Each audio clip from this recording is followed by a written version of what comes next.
modus operandi yang dilakukan berdasarkan hasil penyelidikan maupun penyidikan bahwa tersangka melihat ke arah kanan dan kiri, memastikan tidak ada orang yang melihat, lalu kemudian membenamkan korban ke dalam kolam sebanyak 12 kali. Setiap korban mau menggapai ke tepi kolam, tersangka berusaha menarik badan maupun kaki daripada korban agar tetap terus berenang. Dan tersangka melakukan hal tersebut kurang lebih sebanyak 4 kali. Nantinya akan benar-benar semuanya, ya balik lagi cepat atau lambat akan terbuka dan akan ketahuan. Dan intinya adalah ketika netizen atau siapapun ini yang melihat, mengikuti kasus ini dengan bijak dan cerdas, itu pasti akan ketahuan. Terkait kemungkinan ada penambahan tersangka baru, tentunya kami akan melakukan pendalaman lebih jauh. Akan ada dekat-dekat ini terduga tersangka.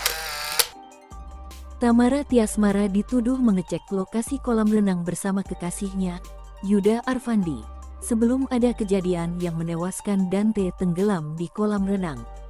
Polisi menjelaskan, Tamara memang survei lokasi terlebih dahulu untuk memastikan fasilitas kolam renang untuk Dante berenang. Berdasarkan keterangan dari ibu korban, bahwa 1 minggu sebelum kejadian, ibu korban saudari Tamara beserta tersangka mengecek tempat kolam renang dahulu, mengecek fasilitas air dan seluruh fasilitas yang ada di kolam renang.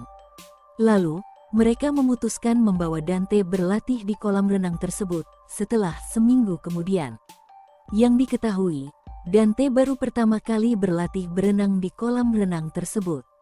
Dirkrimum Polda Metro Jaya Kombes Wira Satya Triputra tidak menjawab gamblang saat ditanya potensi adanya tersangka lain.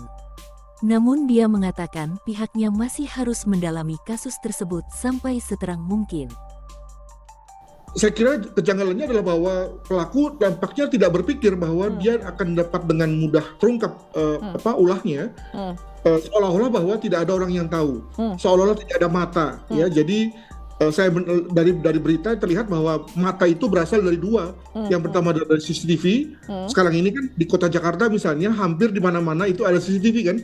Jadi orang tidak boleh berasumsi bahwa dia bisa bebas begitu saja dalam rangka berbuat sesuatu apalagi yang negatif. Yang kedua juga dari orang-orang sekitar ya, orang-orang sekitar yang juga turut berenang, kelihatannya mereka lah yang kemudian juga turut melaporkan karena melihat ada hal yang mencurigakan ya dengan tindakan dari sang pelaku. Jadi dengan situasi itu maka tentu agak naif ya kalau si pelaku kemudian bisa cuci tangan dan bisa kemudian berpendapat bahwa bisa bebas dari sangkaan. Demikian. Nah, bagi saya akan jauh lebih tepat untuk dianggap sebagai bagian perencanaan atau unsur perencanaan ketika misalnya sebetulnya si tersangka ini nggak pernah misalnya mengantar korban ini berduaan saja ya. Biasanya selalu bersama dengan ibunya misalnya ya. Pada saat ini tumben-tumben ya sang tersangka ini mengatakan bahwa ibunya pergi saja ya agar kemudian dia bisa berduaan dengan sang korban. Nah, ini tentu bisa dianggap sebagai perencanaan mengingat ada satu elemen yang khusus dan khas yang tidak ada pada kejadian-kejadian yang sebelumnya. Begitu. Bahkan saya kira perlu ditambah lagi dengan begini, kalau kepolisian nanti kejaksaan juga menetapkan ya, mengestablish bahwa posisi tersangka sebagai pacar korban dan kemudian menjadi bakal bapaknya, itu sudah secara hukum sudah dianggap sebagai bertanggung jawab terhadap kemaslahatan sang korban, maka kepadanya menurut Undang-Undang Peradilan Pidana Anak ya, menurut Undang-Undang Perlindungan Anak juga, maka kepadanya dikenakan hukuman sepertiga lebih berat daripada jika suatu perbuatan pidana dilakukan oleh orang lain. Dengan kata lain, misalnya kalau misalnya ada seorang ayah melakukan kekerasan pada anaknya, padahal ayah itu harusnya melindungi, begitu kan, melindungi anak, maka kepada ayah dikenakan hukuman lebih berat sepertiga. Nah, apakah kepada seorang yang masih berstatus sebagai pacar atau tunangan itu dapat dianggap sebagai sudah bertanggung jawab terhadap kemaslahatan sang korban? Atau kita memakai pendekatan bahwa ketika sang ibu memberikan kepercayaan kepada sang tersangka untuk menemani anaknya berenang, itu sudah dapat dianggap sebagai bertanggung jawab, dan oleh karenanya esensi pasal itu ya masuk kepada korban, artinya kepada pelaku. Artinya kepada pelaku kemudian dapat dikenakan hukuman pidana tambahan ya, pemberatan sepertiga daripada yang lain. Dengan kata lain secara total maka memang hukumannya menjadi berat sekali. Begitu. Kriminolog Universitas Indonesia, Adrianus Meliala menyarankan polisi agar mencari informasi percakapan di ponsel Tamara Tiasmara dengan kekasihnya Yuda Arfandi. Hal ini berguna untuk mengungkap apakah Tamara berperan atau tidak dalam kasus pembunuhan anak kandungnya sendiri. Adrianus juga merasa heran dengan tindakan Tamara dalam kasus ini.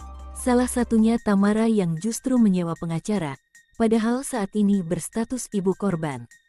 Ia mengendus Tamara mempunyai peran dalam kasus itu. Sehingga Adrianus mendorong polisi agar mengecek percakapan di HP Tamara dan kekasihnya.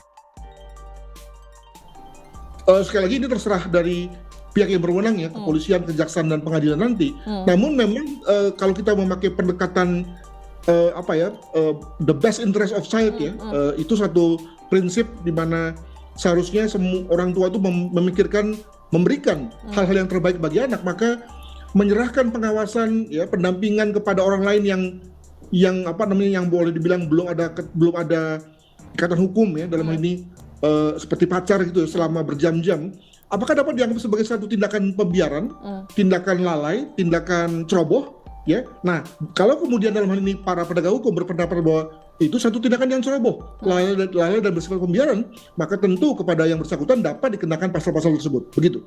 Jadi memang satu hal yang belum menjadi satu perhatian berita, dan saya kira ini penting sekali adalah dalam tanda kutip nasib dari sang anak pelaku ya, yang tentu akan menjadi menjadi terganggu, terusik juga dengan situasi itu.